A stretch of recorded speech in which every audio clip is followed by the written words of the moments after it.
এবারে নজর রাখছি দীঘার জগন্নাথ মন্দিরের দিকে। দীঘার জগন্নাথ মন্দিরের মাথায় সূর্যের মহাজাগতিক বলয়।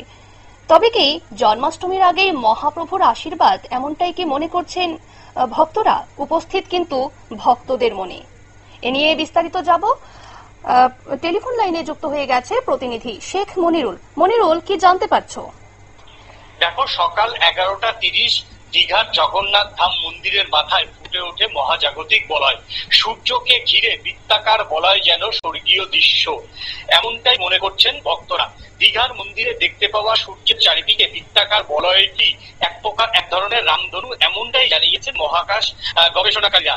এই দৃশ্য উপস্থিত ভক্তদের মনে কৌতূহল সৃষ্টি করে। মন্দিরে যারা ভিড় জমিয়েছেন তারাই কিন্তু এই দৃশ্যের সাক্ষী থেকেছেন। দীঘার জগন্নাথ মন্দির তৈরি হওয়ার পর এই প্রথম এইরকম দৃশ্য দেখা গিয়েছে বলে জানিয়েছেন স্থানীয় বাসিন্দারা। ভক্তরা মনে করছেন জন্মাষ্টমীর প্রাক্কালে এই স্বর্গীয় দৃশ্য যেন স্বয়ং ভগবান জগন্নাথের আশীর্বাদ।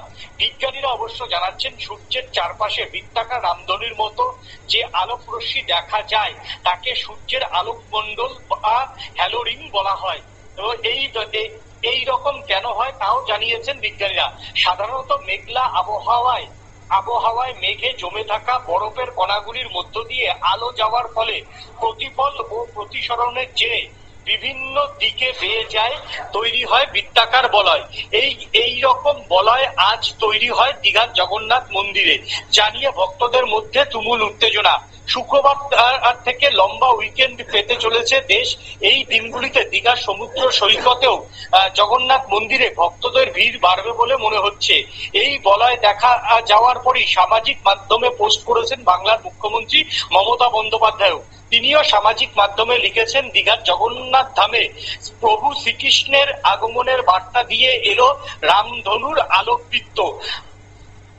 ধন্যবাদ মনিরুল।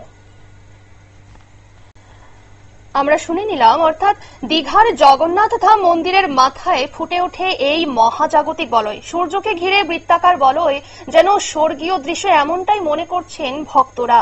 দীঘার মন্দিরে দেখতে পাওয়া সূর্যের চারিদিকে বৃত্তাকার বলয়টি যেন এক ধরনের রামধনু। এই দৃশ্য দেখে উপস্থিত ভক্তদের মনে কৌতূহল সৃষ্টি করে এবং মন্দিরে ভিড় জমান তারা।